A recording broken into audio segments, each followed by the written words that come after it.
guys, it's Laura. Excuse me.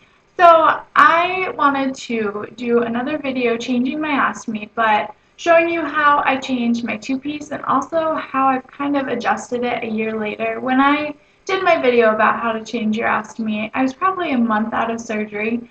So I've just developed some new skills and I'm a lot quicker at it. So I wanted to do a new video showing you how I do it now and some tips I picked up. First of all, I want to talk about the time of day that I do it. I find that the best time where my stoma is the quietest is right when I wake up. I walk around, I don't eat, I don't drink anything, but I walk around for about 10 minutes just because sometimes if I do it right when I wake up, Trixie's still kind of waking up and she'll spit up some stuff. Without further ado, I am going to start. And so you won't be able to see my face, but you'll be able to see my stoma, which is the most important part. So I do it standing up now. Still tuck in the towel because just in case she leaks, I don't want to get it on the floor and my pants and everything. So I'm just going to talk about what I have really quick before I begin. So this stuff is like adhesive remover. It's called Nil Tack, and it's basically like a spray adhesive remover. I've been using this for about 6 months, and I love it. So that's one of the things. Instead of the stoma rings, I use a stoma strip. It's like the same material. It just is in a strip, so you don't have to break it apart. Anything to make our lives easier, right? So this is by Coloplast. And that's, I think, who makes the stoma rings as well. So I just order this with all my other ostomy stuff. Still have the stoma powder, the DAP stoma powder, and the yeast stuff. I have yeast under my ileostomy pretty much every time I change. I have my handy dandy curved scissors, and I love these. Some gauze, and I have my bag part of the two-piece already. Oh, this is a good thing to know. You should close your bag before you do it, because if you get it on and you forget to close it, you'll still poop all over the place. And I have the wafer part of it. And I also have a handy-dandy poop bag to put all of my used stuff in. So usually I just open it up before I start changing because it makes my life a little bit easier.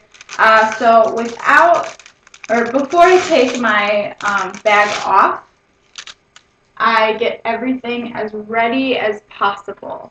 So I'm going to take my wafer and my scissors, and I know my stoma size because after about 8 weeks, your stoma stops. I feel like I should be talking to you.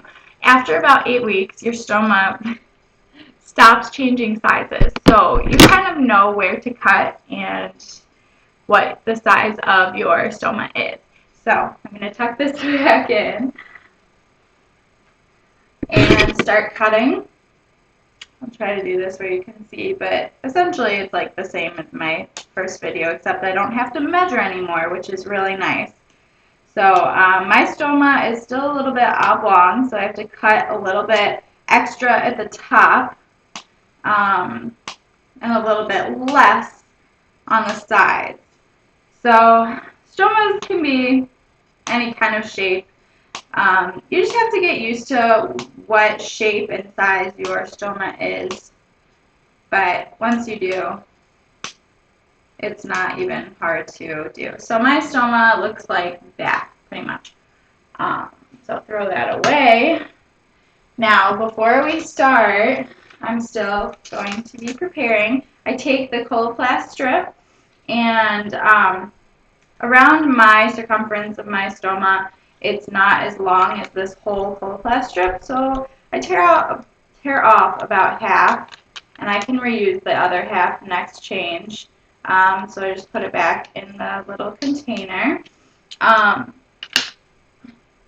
So I roll it to make a nice little snake, and about a little bit longer than that. So just keep rolling. So it looks like that.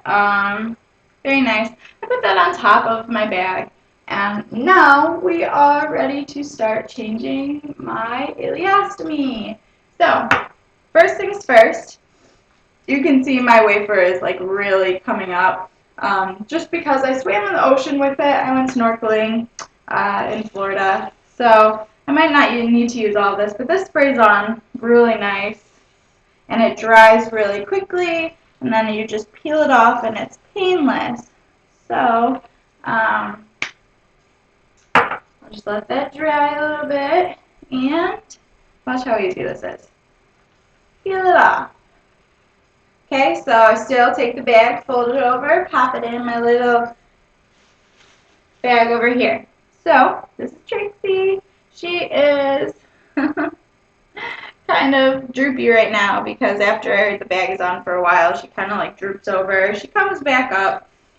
So, I don't necessarily use saline solution anymore. I just use tap water. And I asked the doctors about that, and they said that's absolutely fine.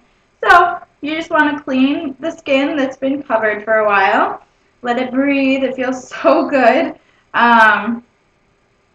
I like to scratch any itches that I have at this time as well, because, you know, your skin is not going to see the light of day for a couple days again.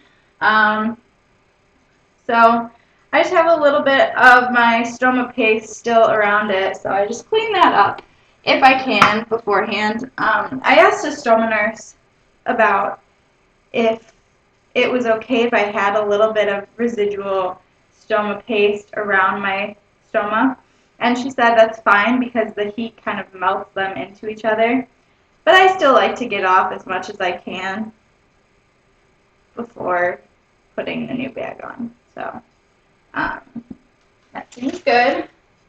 So we're going to dry that off. I don't do the volcano anymore, but that's pretty much only when it starts leaking I do the volcano, but that's only when it starts leaking.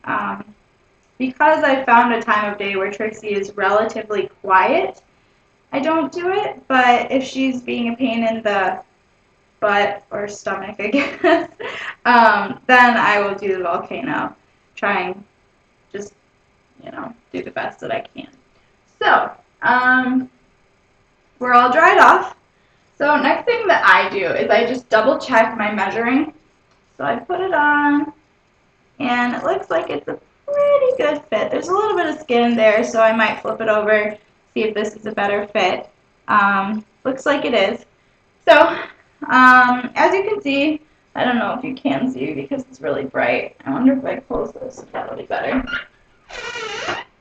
I think that is better. Okay, so there's a little bit of yeast on the side. So I'm just going to take my nystatin powder, which is yeast powder, and I just sprinkle it right over the areas that have yeast. I don't sprinkle it anywhere else, just over where I have the yeast infection.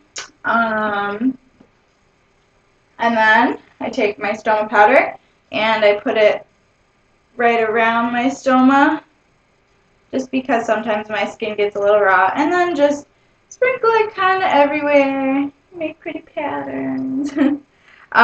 Okay, and then this is a little ridiculous, but this is what I do.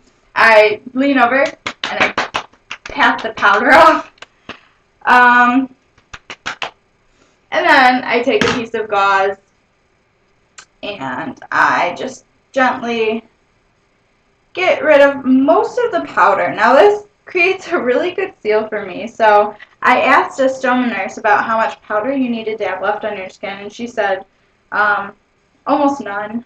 You just need to let it pancake where it needs to pancake, because that means your skin might be a little wet still, or weeping.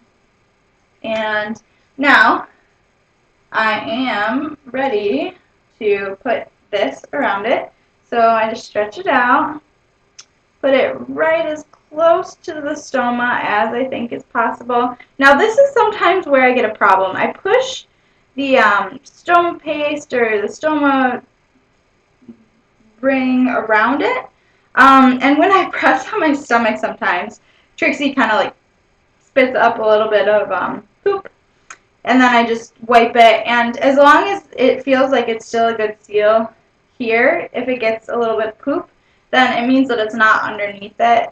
and I still continue. But if it gets poop underneath, you have to take it off and clean your skin and start all over again, which is frustrating, but it's better to have a good seal than one that only lasts a couple days, because we really want to preserve our skin.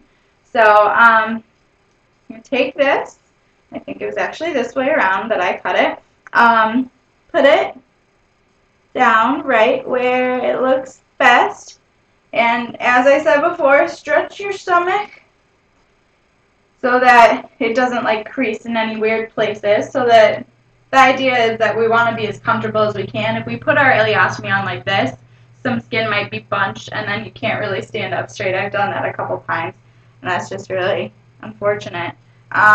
So you take the waterproof barrier off, just pat that down, take the other side off.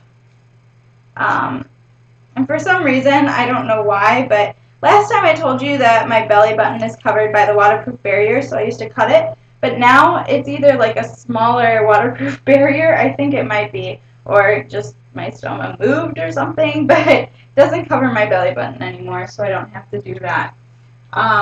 Okay, and then the last step is to just pop your bag back on. And usually they say, a lot of people say, I don't always do it, but that if you warm the wafer up, it creates a better seal. So sometimes I just walk around with my hand over my stomach for a while. You take that off, you pop it in the laundry, and you clean up the rest of everything, and you have changed your ileostomy. Your two-piece bag, and I, once again, use Hollister brand.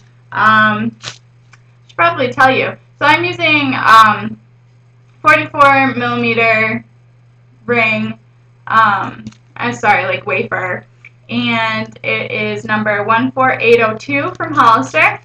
So there's what it looks like in the package, and I'm just using a bag. The number is 18182. It's just an opaque bag. I moved from the clear to the opaque because it makes me feel prettier. And other than that, I think I covered most things. If you guys have any questions or any topics that you would like to, sorry, that's very inappropriate, see, that would be totally open. I'd be totally open to doing any other topics, but right now, that is all I have for you. And I hope you guys have a great and healthy new year. Bye.